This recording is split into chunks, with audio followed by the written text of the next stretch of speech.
እንዴት ነሽ? ሰላም ነሽ ወይ? እግዚአብሔር ይመስገን አለን። ራስህን አስተዋውቅና ዛሬ የት እንዳለንና የት እንደምንሄድ ደግሞ ንገረኝ። እሺ እኔ ታምሩ ባላለሁኝ በወርዚ ሆምስ ውስጥ የሽያጭ አማካሪ ነኝ። አሁን የምንገኘው በታሪካዊቷ ፒያሳ ላይ ነው ማለት ነው። ከጊዮርጊስ አደባባይ ወደ ሀገር ፍቅር በሚወስደው መንገድ ላይ ነው ያለነው። እዚህ ፊት ለፊት የምንመለከተው ደግሞ የሀገር ፍቅር ቲያትር ነው ማለት ነው። ዛሬ የምናየው ሳይት የሚገኘው እዚህ ነው ማለት ነው። አዎ እንግዲህ ሳይታችን ከዚሁ ከሀገር ፍቅር ፊት ለፊት የሚገኘው ሳይታችን ነው። ከዋናው መንገድ ፊት ለፊት ማለት ነው። እንግዲህ እዚህ አካባቢ አጠቃላይ የኮሜርሻል ሀብ እየተሰራ ነው ያለው። ኮሜርሻል ሴንተር ነው የሚሆነው። እንግዲህ የኛም ሳይት የዚሁ አንዱ አካል ነው ማለት ነው። ፒያሳን እንደምናውቀው እንደ አዲስ ሪፎርም እየተደረገች አይደለ? ከዛ አንጻር እዚህ አካባቢ እንደምታዩ ግንባታቸው እየተጠናቀቁ ያሉ አሉ፣ በግንባታ ላይም ያሉ አሉ። አሁን ላይ የኛም ሳይት ግንባታ ላይ ነው የሚገኘው።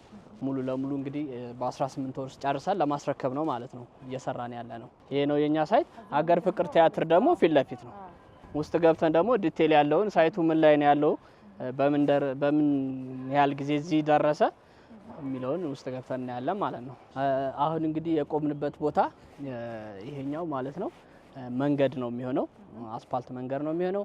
ይሄ መንገድ የሚሰራው እንግዲህ እዚህ አካባቢ የሚገነቡ ሱቆች አሉ። እዚህ ፊት ለፊታችን ደግሞ የሚገነባ ሆቴል አለ። ውስጥ ማስተር ፕላን ስላለ በደንብ አብራራለሁ እሱን።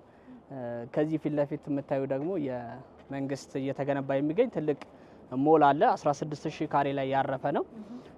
ይሄ ሞል እንግዲህ የዚህን የፒያሳን አካባቢ የንግድ እንቅስቃሴ ይቀየራል ተብሎ ከሚጠበቁ ሞሎች አንዱ ነው ማለት ነው። ከዚህ ውስጥ 48 በመቶ የሚሆነውን ደግሞ ለውጭ ድርጅቶች በኪራይ መልክ ለማስተላለፍ ባለፈው ተፈራርሟል። ለምሳሌ አሽሊ ፈርኒቸር ከሚባል ድርጅት ጋር ዓለም ላይ ከ1000 በላይ ብራንቾች አሉት። እሱ ተፈራርሟል። ሌሎችም ይገባሉ ተብሎ ነው የሚጠበቀው። ከዛ ውጭ ቀሪው 52% ደግሞ ለተመረጡ ለሀገር ውስጥ ድርጅቶች ሾሩም ለመክፈት በኪራይ መልክ ይተላለፋል ማለት ነው። እዚህ አካባቢ ኮሜርሻል ሴንተር ነው ቅድም እንደነገርኩሽ የሚሆነው። ምንም አይነት የሽያጭ እንትን እየተካሄደ አይደለም ማለት ነው። የኛ ድርጅት ብቻ ነው አሁን ሽያጭ ላይ ያለው።